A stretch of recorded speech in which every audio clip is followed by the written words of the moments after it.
Тэгэхээр үзэгчтэй яг одоо энэ 411-р ангиас 401-р ангиас бол одоо өршөөлөлт хамрагдсан орогдлууд бол чөлөөлөгдөж байна. Та бүхэн сая харсан бах.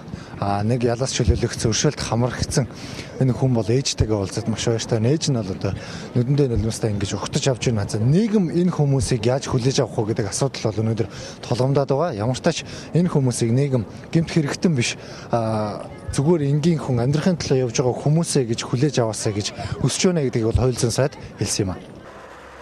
Гэр бүл, найз нөхөд, үр хүүхэд, аав ээжтэй ганц хоногийн өмнө болтгоо очиж байгаа иргэдийн сэтгэл хангалуунч соллогдоод ямар ажил хийх вэ? Яаж амьдрах вэ гэдэг асуулт тулгарч байна.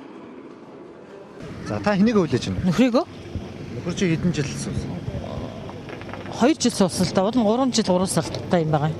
Тэгээд одоо 2 жил суудсан бол маглангаар орох гэсэн. Тэгээд 5 хоногийн өмнө ч гэсэн аштай юу та тий. Тэгээд ашгүй нөршөлийн бол гараад айгүйх баяртай байна уу. Өнөөдөр ингээд суллагдлаа гэхэд одоо нийгэм яаж хүлээж авах вэ? Цаашдаа ажил хөдөлмөр хийх боломж байна уу гэдэг асуудлаас тулгарч байна шүү дээ. Харин тийм хэцүү л дээ. Одоо жишээлх юм бол одоо 40 манай хүн 50 хүрж байгаа л да. Тэгэхэд бол мэдэхгүй ажил олдохгүй хаа. Би тэгж л бодож байна. Тэгээ өөрөө хуваараа юм хийж нийн гэжсэн шүү дээ манай хүн. Тийм тэрнээс биш ажил хөдөлмөр үл эрхлэхэд аяг хэцүү шүү дээ. Одоо залуусны бол хамгийн түрүү ажилтаа л болгомоор байгаа шүү дээ. Тэгээ 3 сар 23 хоног өршөөлөх гэсэн тий. Тиймэрхүү л байна. Их зүйлийг ухаарсан ар гэрээ их зовоослоо.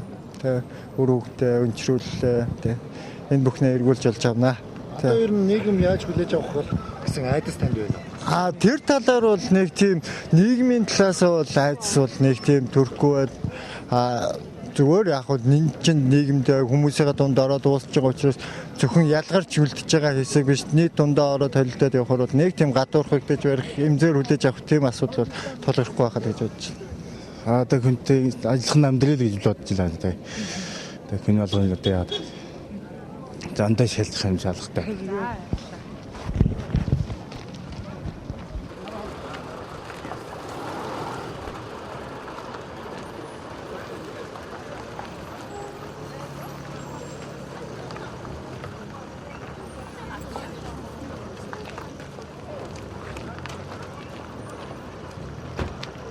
Соллогдож байгаа иргэдийг нийгэмшүүлэх үүрэг төртвэ. Гэсэн ч хөдөлмөр эрхлэлтийг дэмжих үндэсний төв, ажлын байраар хангах, нийгмийн халамж үйлчилгээний төвд халамж үйлчилгээ үзүүлэх бэлтгэл боломж байхгүй талаар бид мэдээллийг хүргэж өгсөн билээ.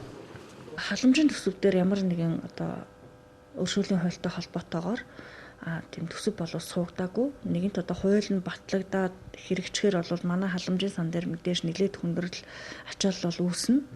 Энэ бол мэдээж тодорхой. Гэхдээ суллагж байгаа хүн болгон бол авах боломжгүй. Ажлын байрыг бид нар бол хөдөлмөрийн яамнаас бэлдэж өгч чаддаггүй. Юу гэхээр ажлын байрыг бэлтгэдэг хүмүүс бол ажлын байрыг гаргадаг хүмүүс зөвхөн ажил олгогч. Манай хөдөлмөрийн яамд харин бол ийм хөтөлбөр байдаг. Ерөнхийдөө бол ийм хүнд нөхцөлийн хүмүүс биш тий. Ажилд аваад 12 сар доктортой ажилласан бол хөдөлмөрийн хөлсний доод хэмжээг 12 дахин нэмэгдүүлсэн урамшууллыг ажил олгогчид өгч одоо урамшуулдаг ийм л хөтөлбөр байдаг юм.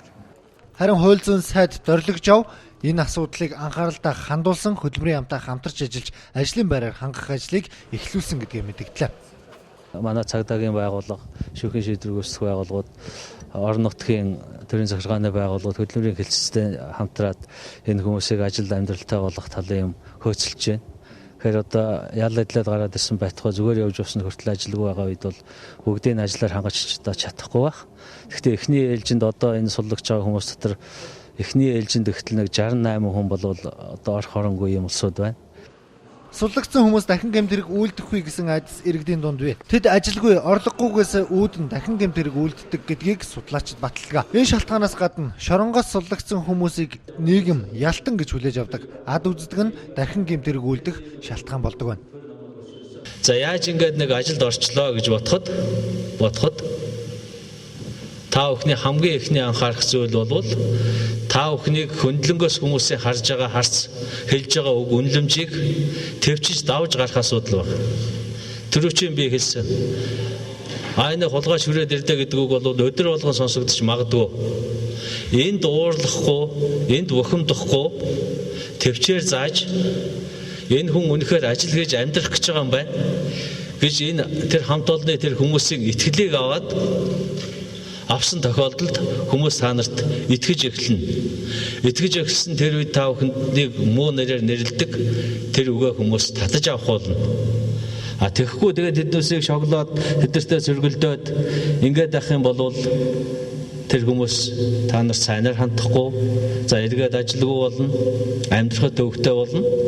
Зарим иргэд айдас хүйцтэй байгаач хайртаа хайртахын үр хүүхэдтэйгээ уулзж байгаа олон гэр бүлийн нар нь гарч байна. Нийслэлд харайлалтай иргэд өнөөдөр шууд суллагдж байгаа. Харин хөдөө орон нутагт харайлалтай хоригдлууд нэгдсэн байдлаар аймаг руугаа хуваагдана. Аймагтаа цагдаагийн байгууллагад бүртгэгдэж эрх чөлөөтэй болох юм а.